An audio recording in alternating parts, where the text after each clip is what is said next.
Welcome to Words of the Prophets, a podcast where we discuss the latest talks from the General Conference of the Church of Jesus Christ of Latter-day Saints. My name is Todd, and today I have with me again, back from wherever she was, my daughter Alia. How are you today, Alia? Good. Back from, I don't know, the abyss of school and work. Indeed. I don't know how many we recorded without you, like 4 or something. So It was a lot. I'm sure that since you have not been participating in the podcast, your spiritual development has just tanked and, gone totally I haven't backwards. done anything spiritual at all except for this podcast. Indeed. Thank goodness you're back. Welcome back. I know. Glad to have you. We also have with us today Rivka and Burke. Burke, how are you today? Wonderful. It was a very lazy Saturday. I just finished up like a 2-hour nap, so the priorities have been properly dealt with today, to be sure. As an early riser, how does the 2-hour nap impact your bedtime and subsequent wake-up time the next day? Well, it is possible it might make it harder for me to fall asleep, but will not impact the time that my brain wakes me up tomorrow morning, probably. Okay. However, I think I am enjoying from one of my wonderful wee patients my first cold of the season since school has started, so I suspect I'll fall asleep just fine tonight. Awesome. Yeah. For YouTube or for audio listeners, Rivka was shaking her head in disgust during that conversation. I know. Like if I took a 2-hour nap, I'd be up till 3 a.m. Indeed. He's like, it might affect how I go to sleep, meaning he lays his head down and it takes him 5 minutes instead of 3 to fall asleep. 3? That's a long time, Burke. How do you stand it? Sleep is my superpower. What can I say? Mm-hmm. Indeed. I love it. It's true. Rivka, how was your day, Ben? Anything exciting going on today? No, I was visiting my parents this last week and I came home sick. So I'm weirdly a little bit grateful that Burke was already sick when I got here, because if his cold showed up a couple days later, I would think I was responsible, but yeah, it wasn't me. So we're just, I don't know, just dealing Indeed. cold. So I sound a little stuffy and weird, but I am also recovering. So I've got the Mufasa, remember who you are. Got that thing going on. nice. But we will soldier on Yes, we will. with our rough voices. So Because You hear- discussing the gospel is worth a little adversity. it is. And if you hear a catch, it's not emotion. It's not the spirit. It's just the little phlegm. Yeah. So, well, Excellent. I said at the beginning we discussed general conference talks, but we're done with those. We ran out of them, at least the April ones. And so now we they are. didn't give us an adequate supply of them last They conference. did not. Indeed. Yeah. Petition Indeed. to add another 2-hour session of conference. Sunday evening, anyone? Sunday evening. I think they should do like a mini conference in July. Just do like one Sunday. We're gonna do 2 hours, and just to tide you over again until October. But Like a quick touch base. We still mean Yes. everything we said 3 months ago. Keep studying. keep going to the temple. We're not gonna say anything different. So what we're gonna talk about today is one of Alia's favorite talks of all time, called "Be 100% Responsible" by Lynn G. Robbins. I believe he was a general authority at the time, Elder Robbins. And this was given in the 2017 BYU Education Week. So I want to start out with Alia. Why do you love this talk? What made you recommend it? I read this talk for the first time on my mission. The first time I remember. I might have come across it before that, but I came across it again on my mission. And something about the way that he explained this principle, I was like, oh, that makes so much sense. And then it changed the way I viewed the world. And it's been, it was a pretty quick-ish change in thought, a slow work, change in behavior. But it's changed a lot about me and the way I interact with people and the way I am in relationships with people. It's just like every decision that you make can be affected by this principle of accountability and responsibility. Okay. Do you have a specific example that comes to mind of how it's changed your behavior? Every day. Yesterday, I I also was sick this last week. Still recovering. Yeah. And so my lungs and throat are still like on the weak side, I guess. And my husband was like, let's take a different path on our bikes today up to school. And BYU sits on a top of a hill, and we live at the bottom of the hill. And there's a couple ways you can get up said hill. And I have my preferred way, and he has his preferred way, but his preferred way is harder for me. It like every time I do it, my lungs are just like, ah. And I am a singer, and my job is singing. So I was like, I have to be able to sing as soon as we get to campus. And anyways, but I was like, let's just do it anyways because he wants to. And so we went up the hill, and man, it was the hardest it's been in a long time. My sick lungs were like not having it. I was coughing for like hours afterwards, which doesn't usually happen. It was from being sick. And so the instinct is I'm upset about not being able to sing because it's all I do every day, and I want someone to be upset with. So before this talk, I would have been upset with my husband. It's his fault because he wanted us to take this path, even though I told him it would be harder for me to do. But being 100% responsible means that I'm fully responsible for having taken that bike path. I could have convinced him otherwise. I could have taken a different path from him. I could have walked up the hill instead of biked up a bit. There's like 80 things I could have done that would have changed the outcome that I could have done, unrelated to him or his decision. And so things like that just help me cool down quicker and make better decisions next time. And then when I'm in situations where I know the result is not going to be good for me, or I'm not going to be happy with the result, I can either accept it or I can do something about it. So like roommates not doing the dishes, I can be mad at my roommates for that, or I can just not be.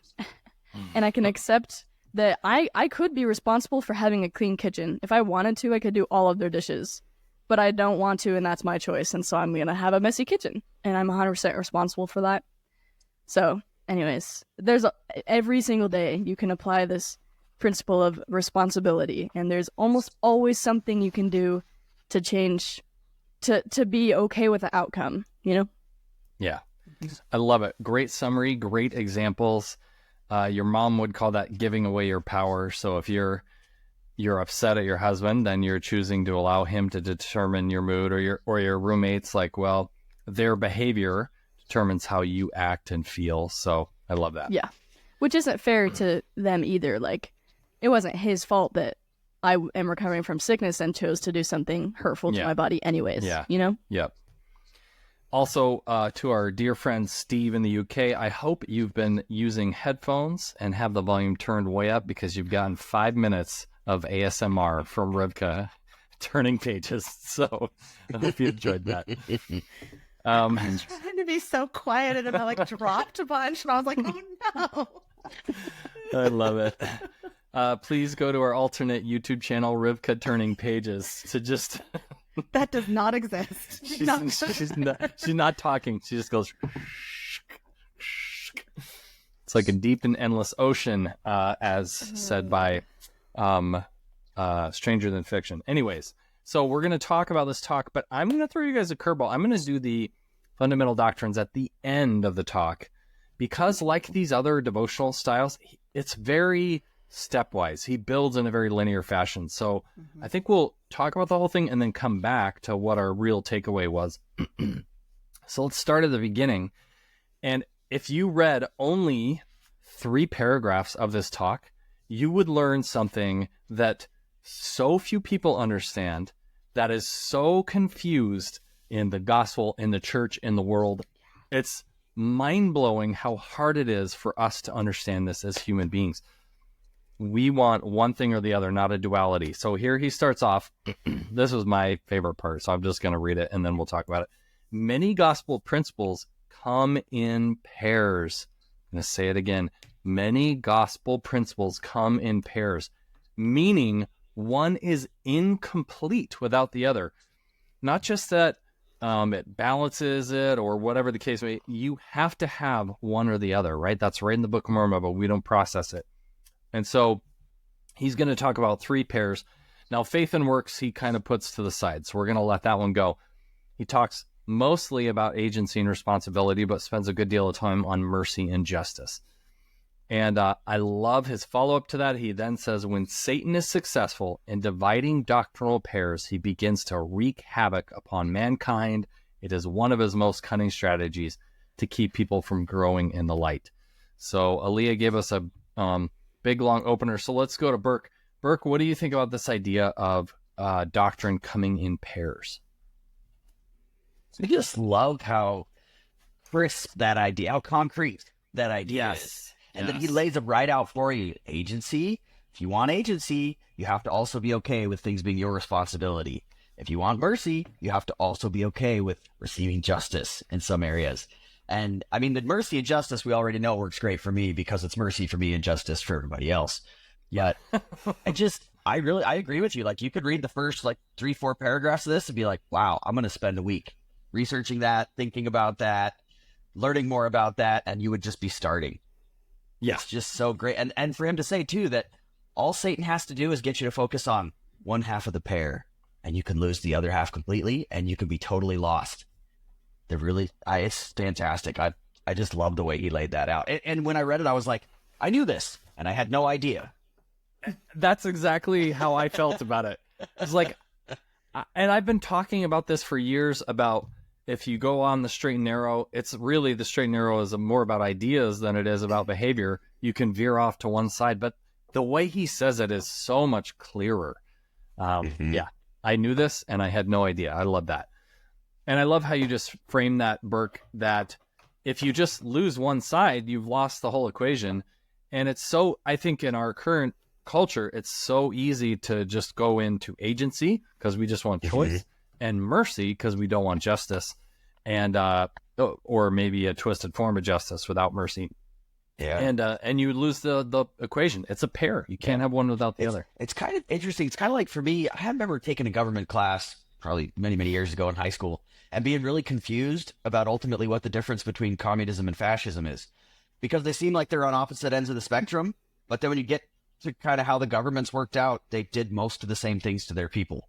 Yeah. Like, how can 2 opposite ends of the ideology end up treating people exactly the same way? It's that same thing. You get way off to one direction or the other, then you start, losing personal responsibility and human rights, and things get bad. Yeah. Yep. Amen. Okay. Well, he deals firstly with agency and responsibility. So Rivka, as we move into that section where he starts to define this doctrinal pair, what quote stood out to you, and what were your thoughts about it? Ooh, okay. One of Satan's most crafty strategies to gain control of our agency isn't a frontal attack on our agency, but a sneaky backdoor assault on responsibility. Ooh, so good. Yeah. Hey, tell us more about that. So a little bit earlier, he said, assuming responsibility and being accountable for our choices are agency's complementary principles. So responsibility is to recognize ourselves as being the cause for the effects or result of our choices, good or bad. On the negative side, it is to always own up to the consequences of our poor choices. And then he compares this idea, separating agency from responsibility. He says we could call agency without responsibility the Korihor principle, which I think is just great, right? Yes. So whatsoever a man did was no crime, because there's no there's no responsibility. You're not responsible for the outcome of your decisions. You can do whatever you want, consequences be hanged. And that just sounds delightful to our fallen natural man and woman parts of us. It does, doesn't it? Wouldn't that be do great whatever you to want? Just be able to, yes, do what you want, do what you feel like, honor whatever it is that's inside you at the moment. You be it doesn't you. matter. You it doesn't be matter. you, yep. You do you. It doesn't matter. There's no consequences. For you, I don't think anyone can deny that there might be consequences for somebody, but that doesn't seem to matter in this, Right. doctrine of Korihor. It's just that you won't have any consequences for it. Yeah.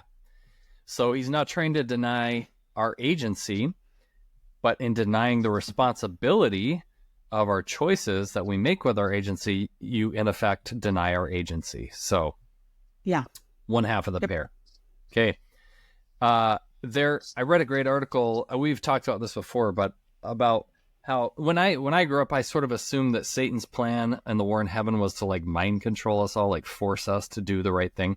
Right. And I read this article that said, well, it's not really clear what his proposal was, but about half of the apostles and prophets who've discussed it have said, no, actually, what he was trying to do by denying agency was make it so that nothing mattered. You could do whatever you want.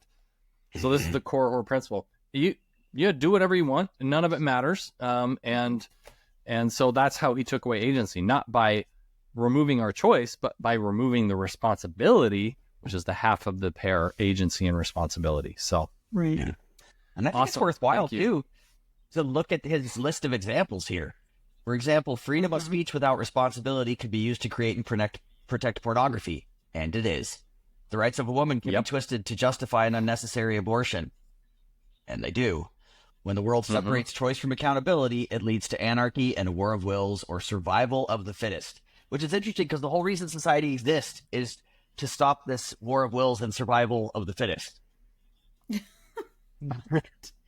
But yet here we are. here we are. I love it. Okay. Before we go on to his incredible list of the anti-responsibility, I want to just go back to a quote at the beginning. Leah's already said this, but I think we should just repeat it because it needs repetition. Aaliyah, tell us about how much agency did God give us? Are you talking about the not one whit thing? Whichever quote you want to do, but back at the beginning, did he give us agency half the time, 75% of the time? Nope. We actually fought a war so that we would get it all the time. That was God's idea, but we fought for it, and that's why we're here. He says, this freedom of choice was not a gift of partial agency, but of complete and total 100% agency. There's quotes in the scriptures that we're supposed to act and not be acted upon. We're free to act for ourselves. So, I mean, in all of God's goodness and omniscience, his plan is to let us do what we do. And he can't stop us. He can. He won't stop us. He will try to guide us and convince us and present consequences for not doing good things. But ultimately, he will never, ever remove our agency. And that is most of what Satan is trying to do for us, is remove our agency. Awesome. I have one question. Yes. So he says here, one perfect parent never forces... Well, it was absolute in the sense that the one perfect parent never forces his children. But then what about those times in Scripture when he kills people? Consequence. Do you mean like he forces them to die? Is that what you mean? Yeah, exactly. He ends their life prematurely. I mean, here on Earth. Yes. I think this is. Yeah. I think this is a much briefer and probably slightly less significant in the overall picture for him than it seems to be for us here in the middle of it. I was just, because I was reading this and my brain was kind of thinking like, well, what about that time in the Book of Mormon, and Ammon and everybody was passed out and someone went to kill him and that guy died. I'm like, well, his agency got removed instantly. But he was trying to remove other people's ability to live out the rest of their life, too, That's true. It's I true. don't know. He made the And choice thou and he shalt got the not kill is like consequence. one of the 10 Commandments. That's true. Sorry. I think, no, Burke, I think that's a good and very complex question. Yeah.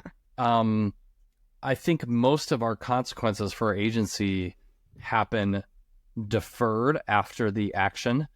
And in a few cases, the consequences in the scriptures, the consequences are immediate.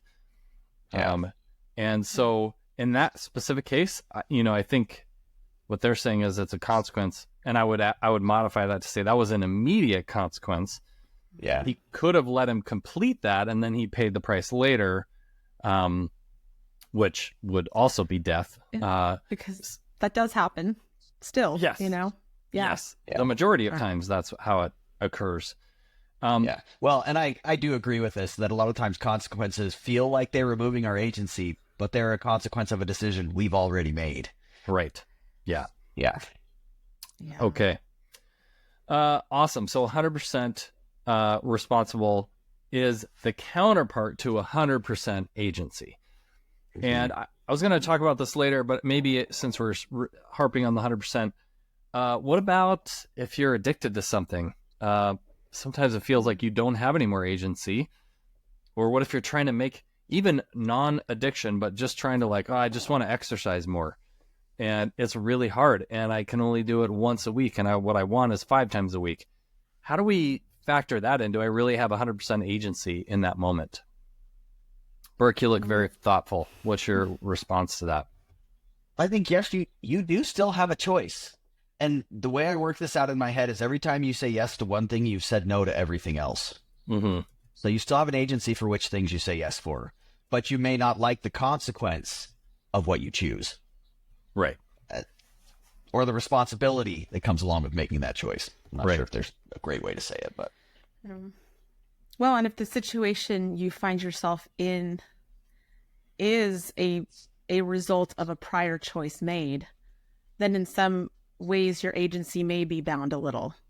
Mm-hmm. And so that's something to factor in. But then I think there are times when there are just things we can't do in this life. Some of us have bodies that just can't do certain things. I think the anti-responsibility list would be very helpful if you can be that we're going to talk about. If you can be very honest with yourself. Yes. Are any of these the reason you're not getting there? Yeah. 100% agency is not the same as 100% ability. Yes. And Elder, who said it, Packer, I didn't dig up this quote. I should have talked about how sometimes when we engage in addictive behavior, we're using our agency up front and surrendering it later. And so we no longer have a control over our actions. So, yeah. And I've commonly said that when talking to people about, in discussions about addiction and addictive substances, I was like, the bummer with it, especially because in the anesthesia world, we get this drilled into us. You'd be very careful because while anesthesiologists don't have higher rates of addiction than other doctors, the substances we use tend to be tied to our profession as opposed to alcohol, which is the most commonly abused substance in medicine. Mm-hmm. And with a lot of these substances, you really only have a choice the first time. Right. Yep. You use it once, you lose it later. Yeah. Okay. Well, we've talked about it. We've hinted at it. Let's go to the anti-responsibility list. This is incredible. Amazing. Life-changing. I know. It's kind of too long of a list, though. It was way too thorough for my comfort. Your wife is having a heart attack. Because when you start it, you're like, okay, and then it keeps going, and it keeps going, and you're like, I thought this was going to be like 6 things, and it turns out it's 19 things. Like, it's a lot. As I was reading it, I was thinking about Burke. I'm like watching him do this, and I thought... Me? It's got to feel like a 37. Yeah, exactly. Me? Oh, I'm really close on this one. Yeah. And I know Todd looked at it, he's like, I could just put little check boxes next to all of these. What's funny is I did put checks next to them. I was like, did this one this week. Yep. Did this one this week. That was not the checklist I was looking for, but... Yes. Because this makes it's it like not a the 37. checklist you're looking for. No. This makes it like a 37 on the Bednar Index, Yes. This is just... launched to outer space. Yes. Brace yourselves, everyone. Everyone listening has done one of these this week, guaranteed. Probably most of them. Probably today.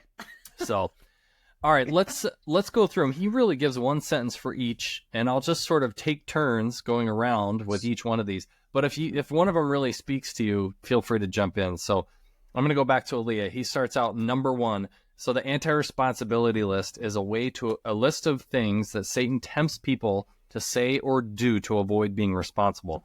So again, it's a pair, responsibility and agency. So if you avoid being responsible, you're giving away your agency. Even though it's so long. Oh, sorry. He also gives I was just gonna say he also gives the disclaimer that this 19-point list is not all inclusive. So just I was going to say, just so you know.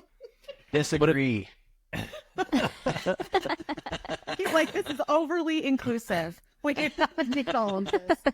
But let me tell you, as someone who sometimes gets a little tired of like the touchy-feely side of church that has no teeth and is just like, everything's good, you're going to feel good. If you're looking for the antidote to that, this is it. Okay, you can sink all your teeth into it.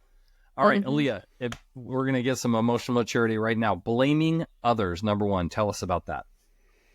He says, Saul disobediently took of the spoils of war from the Amalekites. Then when confronted by Samuel, he blamed the people. Okay. Anything in your life where this has come up? Yeah, actually, you gave a great example earlier. You kind of blamed your yesterday morning. Yeah. Okay. Blaming others. Raise your hand if you blamed someone for something today. Yeah, all of us. I don't think I have today. No, I'm good. This week. Oh. You blamed Elder Robbins for making you feel uncomfortable.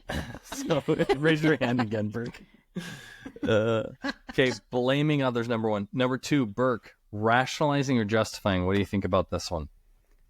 Well, fortunately, this one doesn't really apply to me because I don't have all the proper knowledge yet to know what the right things to do are. So that's why I don't read my scriptures, because if I read my scriptures, I would know more of the stuff I'm supposed to do. I don't. Oh, Awesome. that was such a better answer than I expected. Rationalizing, justifying. Oh, I love it. No, I really like to be awake and alert at church, but sometimes Saturday night I like to stay up. I'm just enjoying my Saturday freedoms. And sure, I got church at 9:00 on Sunday, but that doesn't mean I need to go to bed early. I can just stay up late, and because I had things to do. It was still Saturday. I was still working, so that's why I slept through sacrament meeting. Yeah. Yep. I love it. I was working hard. Working hard for your family. That's part of your duty as a father. Sure. Yeah. Or watching movies, but whatever. One of my favorites, as long as we're giving examples, is that going out in nature is just as spiritually fulfilling as going to church. So you can justify that for sure. Absolutely. I have caught myself doing this a lot lately, and I'm trying to work on it and be aware when it happens. But this is a hard one. His example is Saul saying, well, we sacrificed the livestock to the Lord. So he did something disobedient, but then said, no, it was fine. I rationalized it by saying it was for the Lord. Okay. Rivka, next is making excuses. What are your thoughts about this one? Excuses come in 1,000 varieties. And then he gives an example from Laban and Lemuel when they're like, how can the Lord possibly deliver Laban into our hands? He's got all of these military people, which, by the way, sounds completely legit. Yeah. Right. He's like, there are 4 of us and he can command 50,000. This is definitely an impossibility for us to win this battle. So why is that an excuse and not a reason to not go after Laban? Because it wasn't Nephi's idea. It was a command from the Lord. Right. Exactly. The Lord did not put a modifier. Go get the plates as long as Laban commands 49 or less. Yeah. Like if they were think tanking it, these would be good points to bring up. Right. But they weren't. God said, I need you to do this thing. And I'm behind you. And they're like, but I don't know. I don't know if that's true. Well, and here's why. Because God said, I need you to do this thing for me. And they said, forget God, we're not capable. Yeah. So we're taking God out of the equation and we're just saying, I can't do it. I'm not capable of doing it. Which, sometimes I get that. So we all feel funny. Too sometimes, for me with this one is that's actually the phrase I say in my head when I'm trying to talk myself out of doing something God wants me to do because I'm scared. I'll just get out in my head like, but Laban can command 50. It does take that nail a notch, doesn't it? Yeah. I'll just add that the difference between making an excuse and understanding reality is like your attitude. Laban and Lemuel were saying this true fact about Laban in an excuse not to do the thing God had asked them. That's information you should know, though, if you're trying to work with Laban. So you can prepare for it or whatever you want to do. Ask God how to get around that. So yeah, it's really an attitude thing. You know, are you stating this thing that is potentially true in an effort not to do it?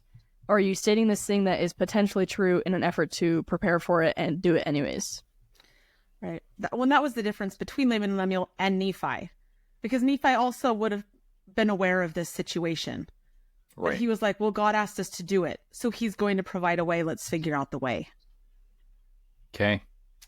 Fantastic. That one is a powerful one. The one that we all do all the time. So, okay, next up is minimalizing, wow, or trivializing sin. Anything on this one, Alia? It's just the Nehor principle again that, you know, we're all going to make it to heaven anyways, so it doesn't really matter what you do. Yeah. Great. Number 5 is hiding. Burke? Oh. Hiding. It's come up, even we've talked about it in other talks more recently in the last couple of months. When you realize you've done something wrong, you can take responsibility, or you can act like nothing happened and hope maybe someone else will get blamed. I don't know. I don't even notice that happened. Yeah. No idea. Yeah. Hiding. That's one of my key coping mechanisms. Yeah. And so tempting, right? When we do something wrong, we just want to bury our head. So, closely related is number 6, covering up. Rivka, anything on that one? The example he uses is David attempting to conceal his affair with Bathsheba, which made everything worse for him because it led him to further sin. But I think that's something, maybe not that particular thing, but this idea of like covering up, well, I'll just like fix this little thing right here. Maybe no one will know. Yes. You know, that I don't know why it matters that no one else could know, but God will see you. You can't cover yourself up from him or hide from him. Yeah. Which some days it feels like tragically you can't do that, but yes, but you can't. So what are you going to cover up? I don't know. And in the ongoing attempt of Satan to completely flip things on their head, one of the meanings of atonement actually is to cover up. So the way to cover up your sins is to repent of them, not to try to cover them up yourself. So right. Yeah, but that would involve responsibility. Pass. And accountability and effort. Yes. And humility. A lot of and all these hard things. Maybe some restitution. Yeah. Indeed. Speaking of responsibility, number 7 is fleeing from responsibility, just as Jonah tried to do. Alia, any thoughts on that? I mean, the whale, man, it'll get you. I think there's a lot of ways we do this. I think it kind of comes hand in hand with like excuses and justifying. Like we shirk our responsibility in conjunction with these lists of reasons that are kind of not relevant. Yeah. You know? Yeah. Maybe this is too on the nose, but people say no to callings all the time. I didn't know that was a thing for the longest time, but turns out it's a very common thing, and people don't want to work in the Lord's kingdom sometime. We all have that feeling sometime, but yeah, fleeing from responsibility.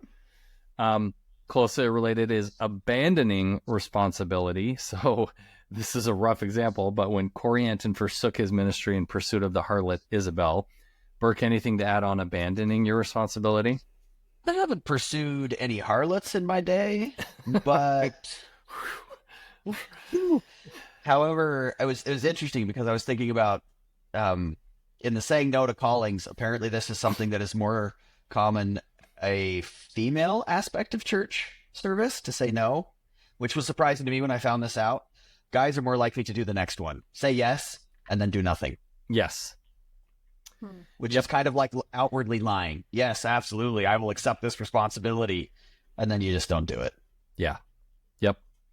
That's a great example of abandoning your responsibility. You say yes, and then you just don't do it. And if we're talking about men, we could talk about our full priesthood responsibilities as well. So with these two, I was thinking also how, I mean, they are kind of related, the fleeing from or abandoning. And like in Jonah's case, the result of him fleeing ended up with him being completely isolated. I mean, it's in the whale, but the thing was, he was isolated and separate from everyone. That's what the result for him was, which can be really damaging. And in abandoning the responsibility, the wake of pain and devastation that you can leave, whether it's a family responsibility, you know, which is much more serious, or a church responsibility that then people have to cover, or a job responsibility or something. So in either of those cases, like, it's devastating for you and it's devastating for the other people. Yeah. So yeah, those are really, I think, easy ones, but really damaging. We're of the age where we've seen friends go through midlife crises where they abandon, usually men, it feels like, where they abandon their spouses and kids and chase after worldly things. So number 9 is denying or lying. Alia, anything to add on that one? I see this a lot in, I doubt it's a generational thing, but I see this all the time in the people around me, especially from people pleasers and perfectionists. There's just something. Just call them out. Well, listen. Ouch, really. Hey, I've done all the things on this list, okay? No judgment. I mean, do you want to give some Just names? honesty. No. Who's your favorite perfectionist? But it's easy when your intentions are good and you want people to like you and you want to be loved and you want to be a good person to others and you want this perfect world that you are participating in. It's really easy to deny or lie when anything is in danger of coming to light that doesn't fit your version of this world that you think exists. And so this one can be really hard to crack because it involves like digging really deep. And my mom would talk about her experience with perfectionism over her whole lifetime and how long it took for her to even realize that she was painting this picture of this world that wasn't real and trying to deny and lie around it, you know? And so it just takes some digging. A big step in her perfectionism journey was understanding that perfectionism was related to integrity, that if she was forcing this perfect world, it was equated to a lack of integrity, and that she utterly rejected that and was like, well, I have to have integrity to accept the reality around me. So yeah, you can keep going, Alia, but I thought that was important because it's about denying and lying. So yeah, I mean, that's pretty much, that's how I've seen this in my life. Number 10, rebelling. I'm going to take this one, and the only reason I want to take it is because this is one of the only things that the Lord continuously condemns in the scriptures, right? All these other things he wants us to keep working on and getting better at. But if you know the truth and openly go against it, then that's where forgiveness is very hard. And the Lord reserves his wrath for those situations. If you're working on perfectionism and it leads to denying and lying, or if you're fleeing from your responsibility because it's hard, the Lord has a lot of compassion for those things, and he wants you to overcome them. If you just say, Lord, I know what's true and I don't care, then you have serious problems. So, all right, number 11, complaining and murmuring. I don't know if Burke should take this one. I don't feel like this really applies to you, Burke, so maybe we could find someone else, but I don't know. If you have something to add, you can go ahead. Well, so sometimes rebellion is lonely, and if you can, gin up a little sympathy for yourself in there, you could enlist a couple of friends to come along and rebel with you. So, like on Reddit? Yeah. We'll just, I mean, it's kind of like we're all wrapped up. You're justifying, you're denying and lying at the same time, but you're, murmuring and complaining, and they all go together. Yeah. Trying to make it seem like the thing you're doing that's wrong is actually the right thing. Yeah. This reminds me of the scene in VeggieTales, the age-old classic, when after the Israelites have escaped from Egypt, where they were slaves, they're sitting around like a little campfire with no food, and one of them is like, well, at least in Egypt, we had 3 square meals a day, which I kind of thought was true, and then one of them was like, we were in slavery. Like, what do you mean? What do you mean? Yeah. Oh man, you can find anything that can complain about but can. someone always has it worse, so there's no point. Yeah. And you can always do something about it too. Indeed. And he's cheating here. He gave us 19 things. This is really 2 things. And I think complaining, we've talked about this before. It's not that we never want to acknowledge that things are hard. That's okay. But then when you wallow in it, not only does it become complaining, but it makes it worse. Actually, there's actually psychological data that shows the more you talk about how hard something is, the harder it becomes. And then murmuring is really going against the church leadership. And again, that's not to say like, well, I'm not sure why he did that, or I don't agree with it. That's one step. The next is wallowing in that and openly speaking against the Lord's anointed. So, Rivka, 12 is finding fault and getting angry. Those are 2 really super useful things if you're trying to blame shift. Yes. You know, well, that person's weakness and they did something, and so the consequence is not my fault. They made me do this because of that. This is what I mean. I've said this a ton. I always would say this to my kids. You cannot blame your bad decision on someone else's bad behavior. Yes. Like, you just can't do it. But that's what they started it. If they hadn't done this, I would never have, right? Like, the only reason I did it is because they hit first. And it made me angry, and it's their fault. So I hit him back, but totally justified. Yep. And it's amazing how many things on this list you just included in that one little story that we've all experienced, right? It's not just like finding fault and getting angry. It's like avoiding responsibility. It's blaming. It's doing all these other things, making excuses, minimalizing your sin, trying to cover up, like all these things in one little action. Yeah. So it's also a great cover, if you have done something wrong and people are calling you out and you're like, well, I was just so mad. Yes. Okay. Justifying. Yeah. But that's, like, this is also a super common thing. It can't be my fault. I was angry at the time. Yeah. Okay. Next one is making demands and entitlements. Alia? I think this one shows itself in the first story he tells. I don't know if we're going to cover it at all, but... We're going to cover it. Yeah. You want to save it till after the list is over? Yeah. I'll just say the part about making demands. They feel entitled in this story because there's things that are happening that aren't their fault, which is semi-true. And so therefore they feel entitled to not having to deal with it, basically, even though there are ways around the problem. Yeah. Okay. We'll deal with that in a little greater depth in a moment. Number 14 is doubting, losing hope, giving up, and quitting. Burke, any thoughts on this? No. Doesn't apply. This one's hard, right? We've all felt it. I know. I feel like I was singled out on this one. I don't feel I have the strength to deal with this particular comment. So I'm just going to pass. We'll go down to number 15. Indulging in self-pity and a victim mentality.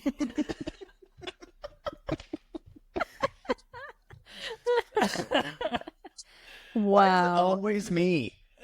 Always me. Seriously. I thought when you got through this, you were like, me. I was. Oh. Burke, I think we all believe you're doing way better at all these than you think you're doing, so we just want you to know that we have faith in you. This one, I'm going to skip Rivka. Alia, how many times have you heard your mom talk about being a victim? So many. And anytime I can wrap my fingers around that concept and really apply it to a situation, everything changes. It's like crazy how well that works. And how fast your brain goes to being the victim in a situation, because it's so much easier. It's like a defense mechanism. When something is anything less than ideal, our immediate brain reaction is like, well, I'm the victim here. Yes. Because then you don't have to put any effort into changing it. But everything changes when you get that out and become your own agent, you know? And he'll go in depth later. We may not cover it fully, but he says, even if you are the victim, even if you are right and justified, sinking into that feeling does not achieve anything. In fact, it's counterproductive. So, okay, Rivka, being indecisive or being in a spiritual stupor? That one and the next one, procrastinating, were kind of companions in my mind as I was thinking about this week. He says the irony with indecision is that if you don't make a decision in time, time will make a decision for you, which we've probably all experienced. And then he says a twin of indecision is procrastination. So depending on which flavor you've chosen there. But with both of them, I was thinking about how, for me personally, when I get into this, like being indecisive, spiritual stupor is an interesting, well, actually, I was like, that's kind of an interesting way to put that. But I've been in a spiritual stupor before, which generally means this is the wrong thing, go a different way. But if you just sit there, you're like, well, I don't know, I'm not getting an answer, or procrastination. Either of those for me, I wrote this on the side. Both of these are a good indicator of my tolerance level for sin and rebellion and disobedience. Because when I am in a spiritually strong place and something like that creeps up in me, I want it gone. I can tell immediately that it's affecting me and I'm willing to do what it takes to get rid of it. Yeah. But if I'm in a less spiritually strong place and I think, oh, maybe I don't want to have to do what it takes. I'll worry about that later. I'll worry about it next week. This sin isn't that bad. I'll take care of it when, something else happens, or that apology will be really hard and I've had a hard day, so I'm not going to make that apology until tomorrow, whatever it is. Those are like little examples because I'm not going to tell you my more serious ones, but but for me, as I was thinking of those, when I find myself in those situations, it's generally a good indicator for me of where my current level of tolerance for non-gospel ideas and beliefs and teachings is at. Okay. Awesome. Burke, allowing fear to rule. You just can't. It's going to try. Like, I don't know. I'm scared of everything, but I still accomplish a lot of stuff in life because you just have to do it scared. Sorry. Burke, I think our medical training has really drills this into you. How many thousands of times have we had to do something, or we faced with something that we were afraid of, that we didn't know how to do? I remember the first time I did a lumbar puncture was in the ER as a third-year med student, and the woman was a pediatric nurse, and she knew the drill. This is a university hospital. She's like, well, how many of these have you done? And I said 0. I'm not going to lie. I've done 0. And she's like, oh, well, I guess you got to learn sometime. And so I was afraid. She was afraid. But we just had to do it, right? So this is a hard one. It's so hard, but it's part of life, and we all have a fear to overcome. And I think it's easy to see societally the damage that this can cause. There are a lot of people who live in a great deal of constant fear because of what they're hearing in the news or what they're listening to and stuff like that, where it's just. And, I have people that I care about that I watch who just struggle almost to the point of not being able to function because they're buried under this weight of fear that is not of things that aren't really affecting them necessarily. I don't know, like I've had friends who are like, I can't, do this. I can't handle this. I've got to stay home because of something that they've heard in the news that isn't even happening where they are. And it just makes me sad because what a heavy and difficult way to live life because you're buried in this fear, and it's robbing you of the ability to do anything, enjoy relationships, enjoy, work and endeavors and do stuff like that. So this is a really, like, allowing fear to rule is something that is really, I think we can just see a lot of it and how devastating that can be for people. Okay. The last one is enabling, which is basically, in this context, helping somebody to use one of these anti-responsibility reasons to approach their life. So I'm going to read them one more time really quickly. I thought this was one of the most important parts of the talk to hear and understand this list, because we all do these all the time. So to be able to understand them, recognize them, identify them, and counteract them is important. Sometimes I do several at once. Say it. Indeed.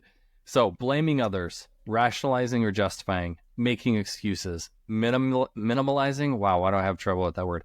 Or trivializing sin, hiding, covering up, fleeing or abandoning responsibility, denying or lying, rebelling, complaining, murmuring, finding fault, getting angry, making demands and entitlements, doubting, losing hope, giving up, quitting, indulging in self-pity and a victim mentality, being indecisive or being in a spiritual stupor, procrastinating, allowing fear to rule, and enabling.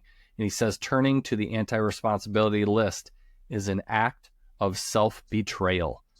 It is to give up on oneself and sometimes others. And I hope you will observe how going to the anti-responsibility list is counterproductive, even if you are right. Alia, can you summarize the business story in 4 sentences or less? 4 sentences? Do it. Oh my gosh. Take 100% responsibility. You can do it. Okay. There's 2 workers at a distribution center who ship materials to people, and they keep making mistakes. So their boss, who I think is the guy giving the talk, Yep. he gets all these complaints, and he says, I'm going to give you bonuses, like $100 bonuses, if you don't make a single mistake in a month.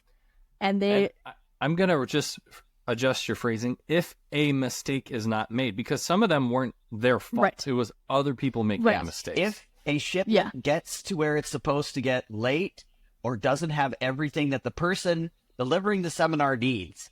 Yes. Even if they filled out the order form wrong. Correct. Mm-hmm. Even if the freight train or plane was late. Mm-hmm. Even if whatever. Yeah. And they're like, well, that's so unfair. And he's like, well, if this happens, you lose your bonus. What can I say? Well, and one of the things I like about that part of the story is he doesn't come in with a consequence for all this stuff that's happening. They could keep doing the job the way they were doing it and keep making the same amount of money, except probably they would have gotten fired. But he comes in and he's like, here's a bonus. I'm dangling this in front of you, but it comes with extra responsibility. And they're like, that's not fair. You know, we all want to say that that's not fair. And he's like, well, this is a bonus. Like, you have to get the bonus. Life's not fair. Yeah. Anyone telling you otherwise is selling something. Indeed. Yeah. So they start doing all these things to cover for other people's mistakes. They start shipping stuff early. They call people to double check the list that they submitted on the order form to make sure they have everything packaged. They like double and triple check everything. They start sending stuff early. Like they're on top of it. And look, guess what? No mistakes are made. They get bonus after bonus after bonus every month with 0 mistakes. And they could have been doing that the whole time. The only thing stopping them was excuses. Whew. Wow, what a way to end that. Yikes. Sentence 4. Done. Well, and I love this story. I think it's worth it, dear listener, going and reading it yourself, because you will probably feel when he's talking about it that it's like, well, it wasn't their fault. Why should they have to be responsible for this? And it's it's not fair. You're totally on their side, like the whole first half of the story. And then he tells the other stuff, and you're like, oh, man. The thing that I learned from the story that has changed my life is that even if it's not your fault, it is your responsibility. And those are 2 different things. Oh, wow. And it doesn't have to be, the mistake didn't have to originate with you for it to be your responsibility to fix, you know? Wow. You can always do something about it. Leah just Even maxed me talks out on the about- Bednar index. Sorry. 99. 10. He even talks later about abuse. That is never someone's fault. We know that from scriptures. We know that from the apostles. Never, ever, ever is that the victim's fault. Yes. But it still is their responsibility to work through the trauma, to forgive the person, to potentially get out of the relationship. There's all these things that they're responsible for doing, even though it was never their fault and it never should have happened to them, you know? I loved that section on abuse because usually when I think of divine justice, I think of me getting in trouble for doing something wrong, right? That's the kind of divine justice I don't want. He turns it on its head and he says mercy and justice are paired.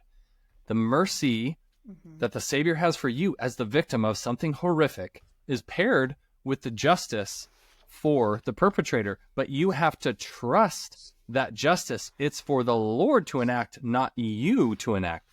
So he turns it into a positive of like, I can trust in the Lord's justice because he has mercy as well. And that allows me to forgive someone who did something seemingly unforgivable and move past that. I thought that was incredibly profound. Burke, I feel like you have taught me a lot about justice and mercy. You have a good grasp of this doctrinal concept. What were your thoughts as you read through that section? For the section on abuse, like story number 2?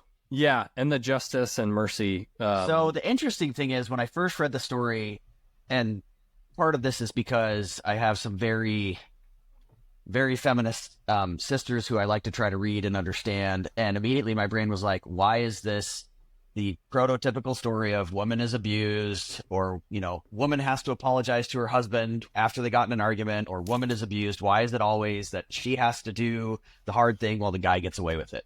That was the first thought I had.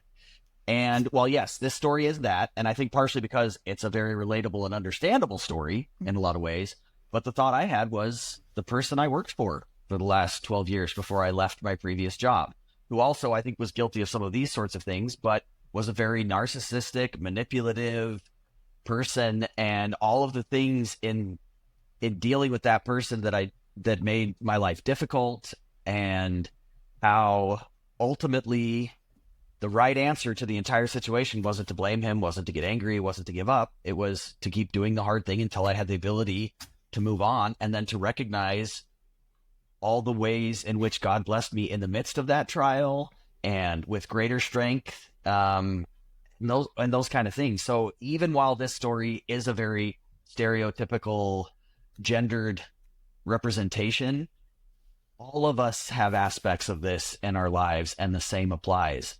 You can't always depend on the other person to say they're sorry. You have to step up and do the hard thing and forgive for the difference it makes for you. That is your responsibility.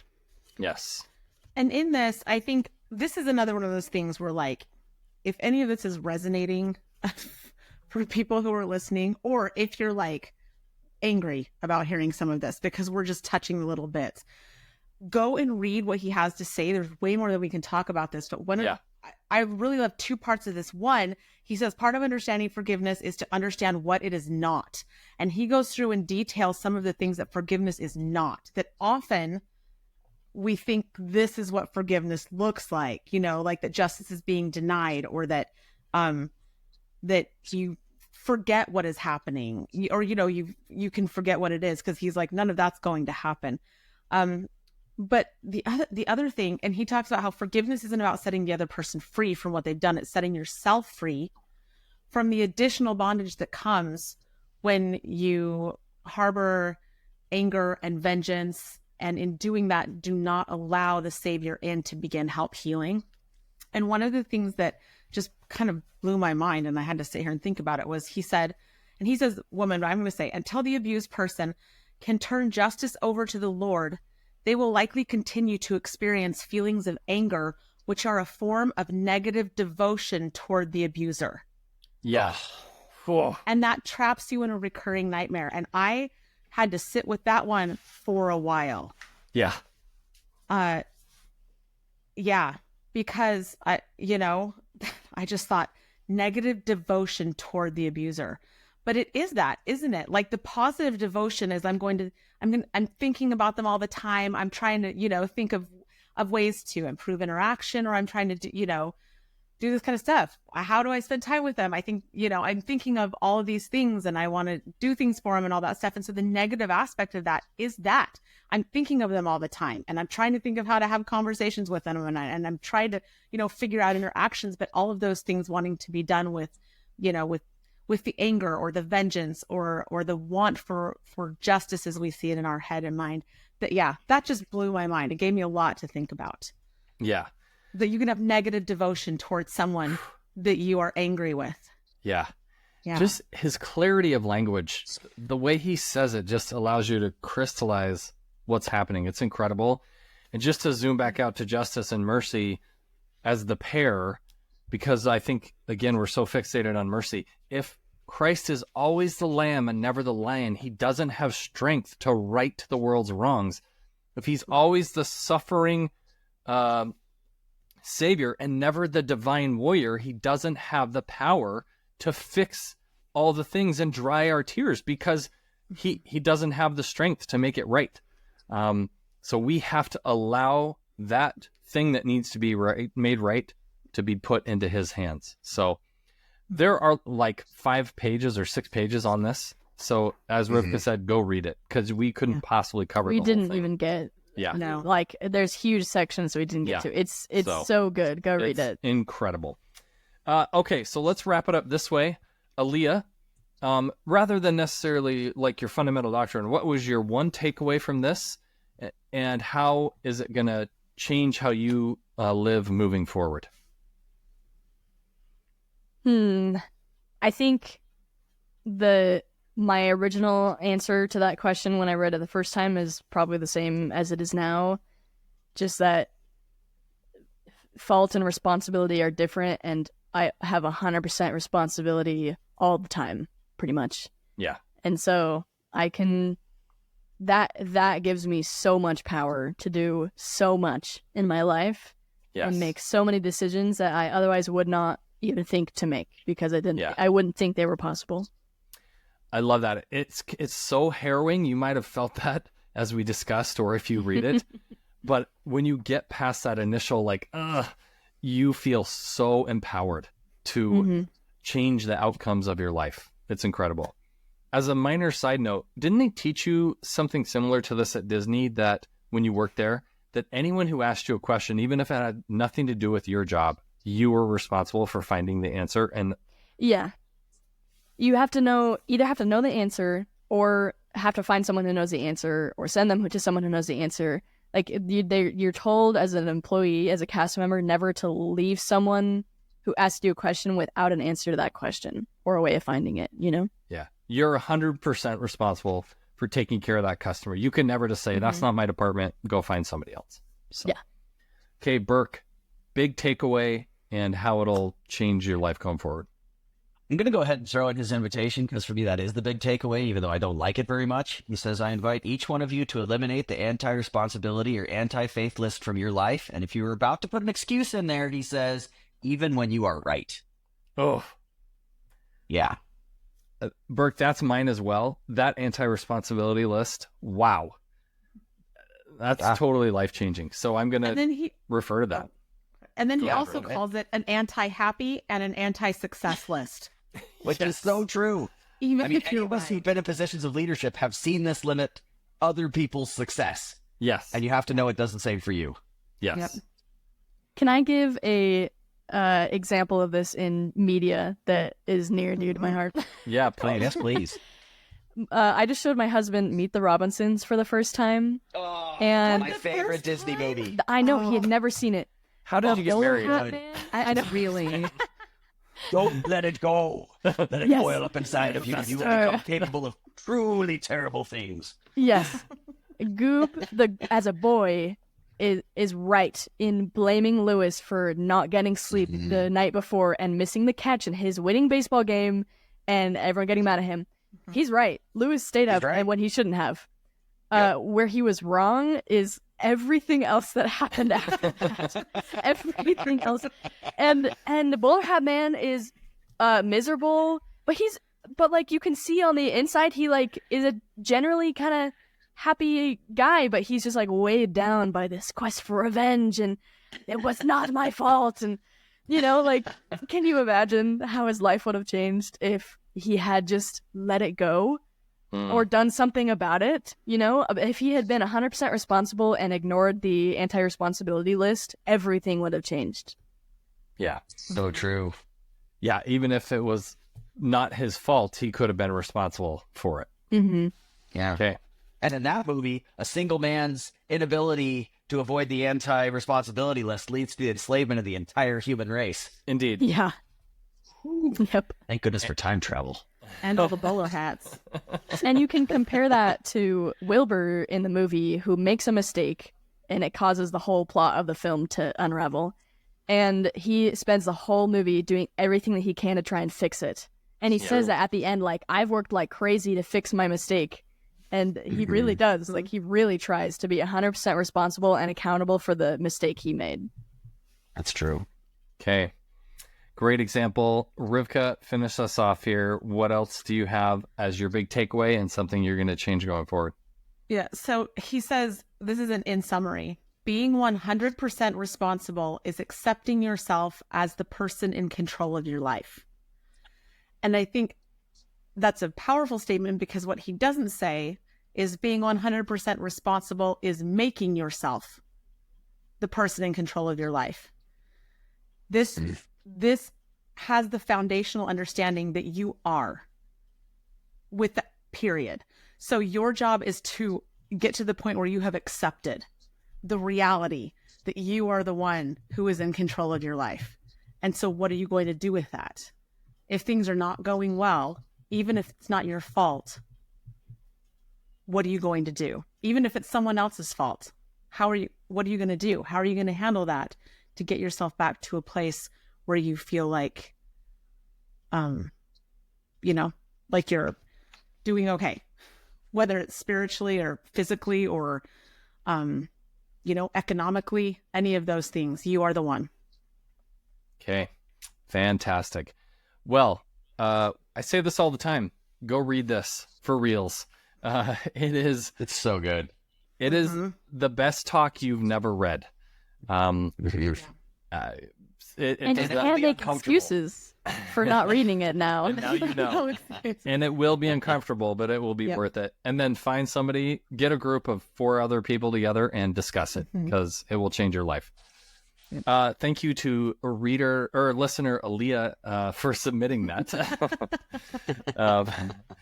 Appreciate that. Our next talk we're going to discuss is called Marriage, Some Things We Have Learned Together, by Jeffrey R. and Patricia Holland.